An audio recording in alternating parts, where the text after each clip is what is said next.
Hello, this is Professor James Strickler, and this is a course in American government.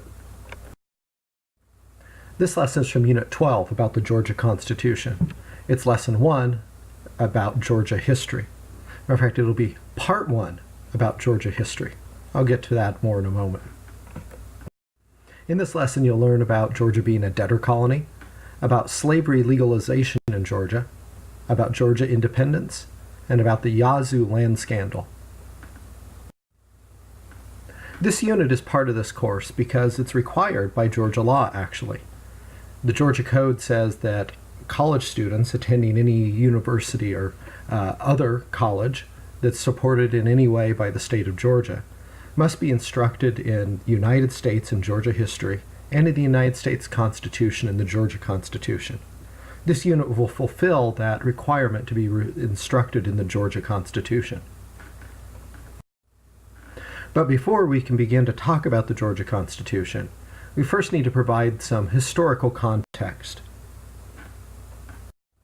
To do that, we're going to look at some elements from Georgia's history. Now, we're not going to look at everything that's happened in Georgia history, we're just going to hit some highlights. But it'll be enough to get a feel for why Georgia's Constitution ended up the way that it has. We're going to look at three separate time periods from Georgia history. The first is the founding era, which we'll address in this lesson. The next will be the time period from that founding era up through the Civil War, which will be in the next lesson. And then the time period after the Civil War to the present day, which will be in the third lesson of this unit. So now let's talk about the founding era of Georgia. Georgia, like the other 13 original colonies, was settled by immigrants from the British Isles. It was the last of the colonies to be settled.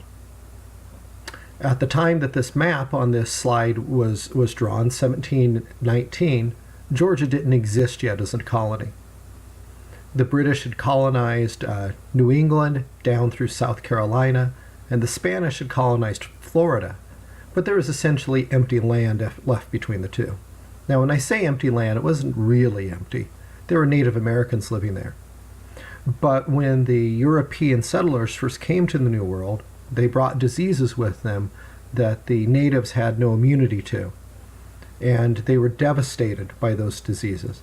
Best modern estimates are that over 90% of the native population died. So, from the point of view of the European colonists, the land was empty, even though there were some Native Americans present. It was a no man's land between the British colonies and the Spanish colony in Florida. And there were people in power who thought something needed to be done about that England needed to grab that area before the Spanish did. The opportunity to make that happen came about when a man in England, James Oglethorpe, who was a social activist, a reformer, who had worked on prison reform, presented the idea of relocating criminal debtors from England to what would become Georgia. Now, at the time in England, if you got into debt, you could be thrown into prison for not paying off that debt. That may seem a little strange from our modern point of view because you have to wonder how somebody can pay off a debt if they're in prison.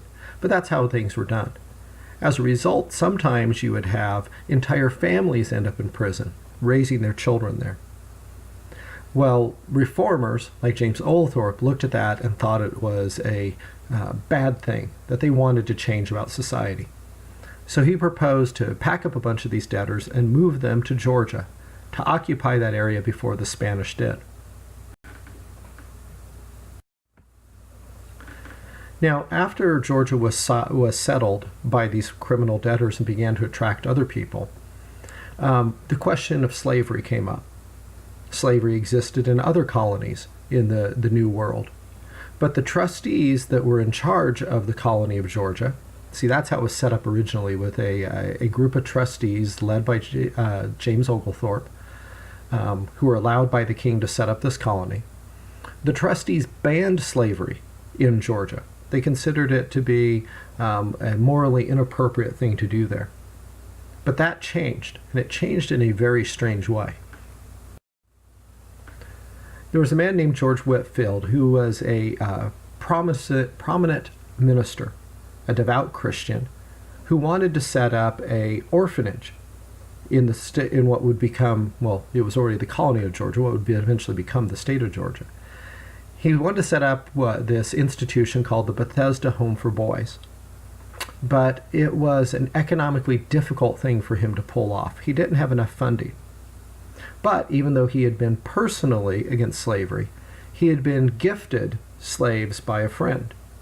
And he had them working on one of his pieces of property. And he ended up deciding that this would be an effective way to potentially fund the orphanage.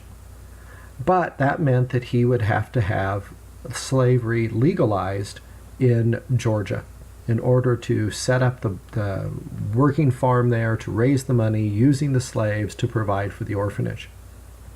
So he petitioned the trustees of the state of Georgia and eventually convinced them to change their mind and legalize slavery in the colony of Georgia.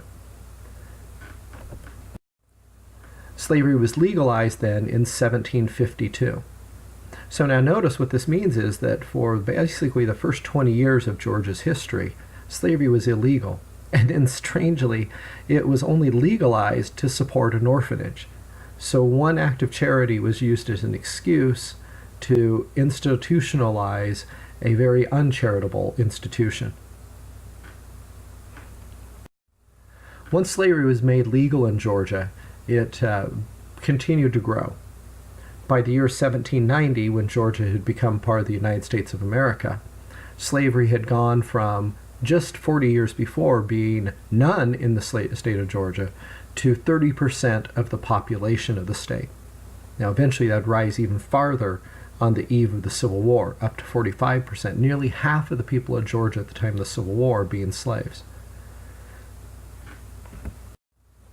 But before we get there, we have to first proceed through the founding of the United States of America. And the first step of that was the Declaration of Independence. Now, we've discussed this earlier in the course. The pressures, the events that led up to the Declaration of Independence, where the 13 original colonies declared that they were separate from their mother country. But what we didn't specifically talk about then was Georgia's role in that. Georgia did have delegates at the meeting, the Continental Congress, that declared independence for the 13 colonies. You can see those three individuals pictured here with their names. You don't need to remember these things for an examination, but it is good to know that Georgia was actually present and a participant in this action. The Declaration of Independence that these delegates from Georgia, among others, signed declared that these colonies would henceforth be free and independent states. Now, something we mentioned previously in the course to emphasize here again is that the Declaration of Independence did not unite them into one country at that time. Instead, it declared them each to be independent states, which you should know from this course means that they were 13 separate independent little countries.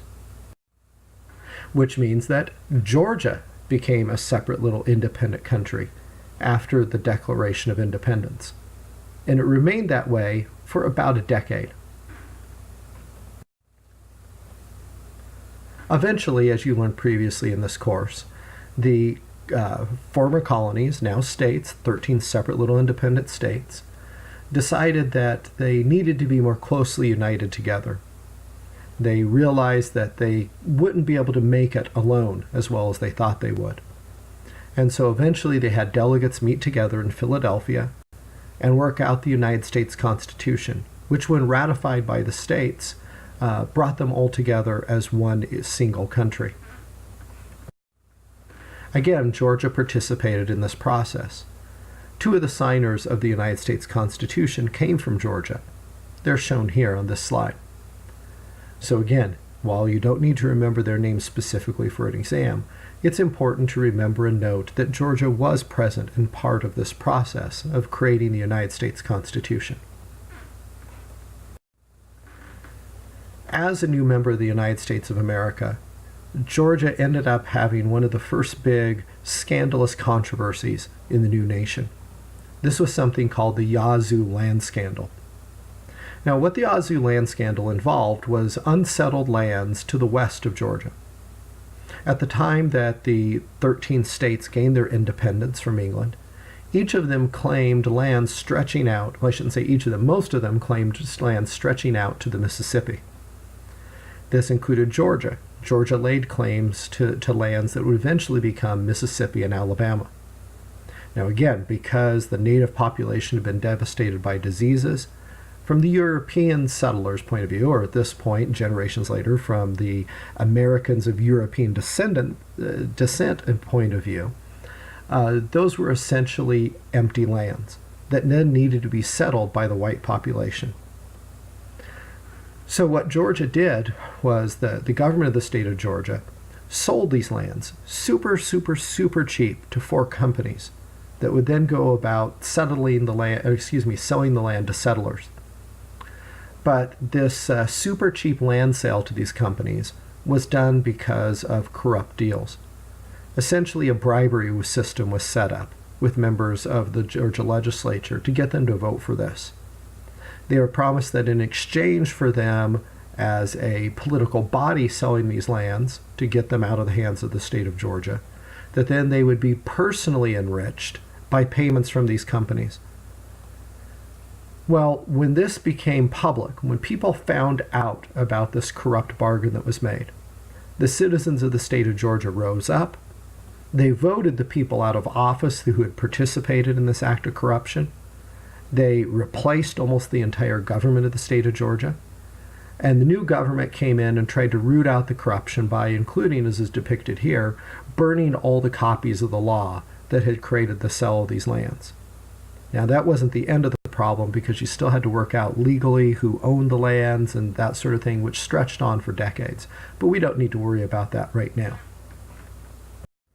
The reason to bring up this scandal is because it had a lasting impact on the government of the state of Georgia. Right off the bat, immediately after becoming part of the United States, they experience a horrible, scandalous corruption in their government. So since then, measures have been placed in the Constitution of the state of Georgia to try to prevent that sort of corruption happening again. Later on this unit, when we go through the Constitution of the state of Georgia in detail, we'll talk about some of those measures that can really be traced back to the attitudes that were developed in the wake of the Yazoo land scandal. Now let's review what we learned in this lesson. First of all, who were the original British settlers of Georgia? Were they fur traders, criminal debtors, religious dissidents, or pirates? The original British settlers of Georgia were criminal debtors. Why did Georgia become a slave state? Was it to battle the Spanish, to discourage runaway slaves, to staff cotton plantations, or to provide for an orphanage? Slavery was instituted in Georgia specifically to provide for an orphanage. But once it was allowed for them, it was allowed for everybody, and Georgia eventually became a fully slave state.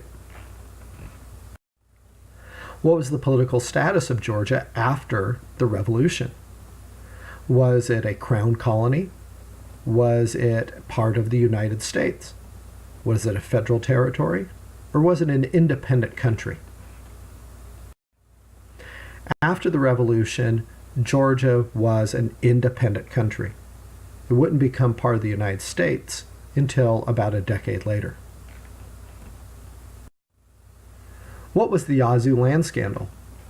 Was it a situation where the legislature took bribes? Was it a confederation that stole land? Was it Americans that helped Spain? Or was it Georgia and Alabama having some sort of fight? The Yazoo land scandal was an event where the legislature took bribes. All right, that completes this lesson. The next lesson will also be from Unit 12. It'll be Lesson 2, a second lesson about Georgia history.